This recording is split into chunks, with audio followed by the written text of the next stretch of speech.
বাচ্চাটা বেশি অসুস্থ বুঝুন, অবশ হয়ে গেছে। বাচ্চাটা খুব বেশি অসুস্থ, গরিব মানুষ। আপনারা ভাই ভাই ভালো হয়েছে বুঝুন। কি হয়েছে? এই যে এই জায়গাটা আছে না এখান থেকে একবার এই পর্যন্ত এই মেয়েরে আমি একটা ভিডিও করে দিছিলাম, যদিও ভিডিওটা মানুষজন দেখে না, একটু একটু দেখি। তুমি একটু করে দিলে মানে এটা একটু এমনকি আপনারা কি টাকা পয়সা কি কালে মানুষের দিয়ে হোক বা না দিয়ে হোক, তুমি এইগুলা করো। আপনি ভাই আরেকটা ভিডিও করে দেন ভাই, দেখুন অবস্থাটা বাচ্চাটার। মানে আপনারা কি টাকা পয়সা কালেক্ট করতেছেন? জি জি, আমরা টাকা পয়সা কালেকশন করতেছি, গরিব মানুষ। টাকা পয়সা উঠাইতাছি, ঠিক আছে। আচ্ছা আচ্ছা, একটু একটু জায়গা দাও তোমরা, একটু জায়গা দাও। তোমার নাম কি? এই যে বুক থেকে বুক থেকে এন পর্যন্ত কাজ করে না, তাই তো সমস্যা। তারা মানবিক আছেন, সবাই তারা সাহায্য করুন। আর আমি হচ্ছে ভিডিও দিতে বানাই, তো এনার মানুষজন সবাই আমার 10-এর জন্য আমি একটা ভিডিও করে দেই। ভাই আমি যদি ভিডিও করে দেই বা আমি তো 5,000 টাকা দেই, আমি জানি কিছু হইতো না। এই মেয়ের চিকিৎসা করতে কমপক্ষে 10 লাখ টাকা লাগবো। এই যে এই মেয়ের এখান থেকে একদম এন পর্যন্ত কোনো কাজ করে না। ওই যে তারা যদি সপ্তাহে সিম রেও দেয়, সে কিন্তু বলতে পারে না, কোনো রেসপন্স আছে, মানে সে একদমই বলতে পারে না। মোট কথা হচ্ছে তাকে বাঁচাইতে হলে বা তার চিকিৎসা করতে হলে তার প্রচুর টাকা দরকার, কমপক্ষে 10 লাখ টাকা লাগবে। এই রুটটা কেউ জাম লাগাইবেন না, রুটটা ছাড়েন। আর হচ্ছে এই 10 লাখ টাকা কোথা থেকে কে পান করবে কেউই জানে না। তাই হয়তো এই অসহায় বাবা, মানে ওনার একটা রিক্সা ছিল, আপনার রিক্সা ছিল, রিক্সা আছে না বেচে তার পিছে খরচ করলে, মানে বেচা অলরেডি রিক্সায় সব খরচ করে ফেলছে। আর একটু কাগজপত্রগুলো আপনাদেরকে দেখাই, মানে 1 কেজি ওজন হবে কাগজপত্রগুলো আপনাদেরকে একটু দেখাই।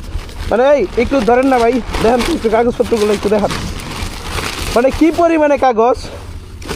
ডাক্তার নামে কষাই পরিমাণ কি পরিমাণে হইতে পারে। 1 2 3 4 5 6 7 8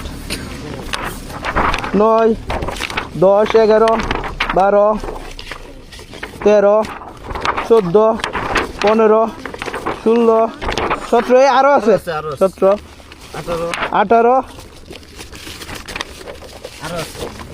সে গরিব মানুষ, 19 চিকিৎসা করতে ক্লান্ত হয়ে গেছে। 20 21 22 23 আরো আছে। এরপর এনে আছে মেডিকেল রিপোর্ট। এই 24 থেকে 23টা যে এক্সট্রা, এটি তো এক্সট্রাই নাকি, বা ট্রিটমেন্ট যে করাইছে তার কি পরিমাণে খরচ হয়েছে। রিক্সা চালাইতো, রিক্সাটা বেচে দিছে, এতটুকু চিকিৎসা করছে। এখন তার পক্ষে আর সম্ভব না, যার কারণে এখন মানুষের দুয়ারে দুয়ারে ঘুরতেছে, রাস্তায় বের হয়েছে। আপনারা যতটুকু পারুন ওনাকে সহযোগিতা করুন। আমি হচ্ছে ওনার বিকাশ নাম্বার দিয়ে দেব। আপনার বিকাশ নাম্বার আছে তো নাকি? বিকাশ নগদ সব আছে তো? আপনি স্টেটমেন্টগুলো দেখাই। 1 2 3 4 5 6 7 8 9 10 11 12 13 14 15 16। মানে একটা ভিজিট, সর্বনিম্ন একটা হাই একটা ডাক্তারের ভিজিট কত হইতে পারে? 800 থেকে 1000 টাকা, 800 1000 500 300, সর্বনিম্ন 500 টাকা। সর্বনিম্ন যদি 500 টাকা হয়, তাহলে এই যে এনে কতগুলা ফাইল দেখলেন, 16-17টা ফাইল। এরপর এনে আছে 23টা রিপোর্ট। কি পরিমাণে তার অর্থ কই হয়েছে। এখন হচ্ছে যে এইভাবে 10 টাকা 20 টাকা 5 টাকা হয়ে যদি সবাই দেন, হয়তো তার এই মেয়েকে বাঁচানো সম্ভব। এখান থেকে এন পর্যন্ত কোনো কাজ করে না। তুমি কি সুস্থ হইতে চাও আম্মুজান? হ্যাঁ সুস্থ হইতে চাও। তুমি কিসে লেখাপড়া করতা? দ্বিতীয় শ্রেণীতে পড়তে। তোমার রুল কত ছিল? সাইড রুল ছিল। তো এমন একটা মেয়ে আসলে স্বাভাবিক হইতে চাই, অন্য 10টা মেয়ের মতো হইতে চাই, বাট আপনারা যদি সহযোগিতা তো না করেন তাহলে কোনো কিছুতেই সম্ভব না। আপনারা কি চান যে এই মেয়েটা সবাই সুস্থ? আপনারা সবাই যতটুকু পারেন, এই ভিডিও যারা দেখতেছেন সবাই সহযোগিতা করুন এই মেয়েটাকে বাঁচানোর জন্য। আর ওর আব্বা যদি ওরে নিয়ে আর যদি সর্বোচ্চ যদি, মানে ঘরের তো বললাম একটা অটো ছিল, রিক্সা ছিল, রিক্সা জায়গা জমিও তেমন নাই, জায়গা আছে, আমার কিছু করার নাই। আমি তাকে হচ্ছে পার্সোনালি 5,000 টাকা দিছি। কত দিছি আপনাকে? 5,000 টাকা দিছি, আমার সামর্থ্য অনুযায়ী দিছি।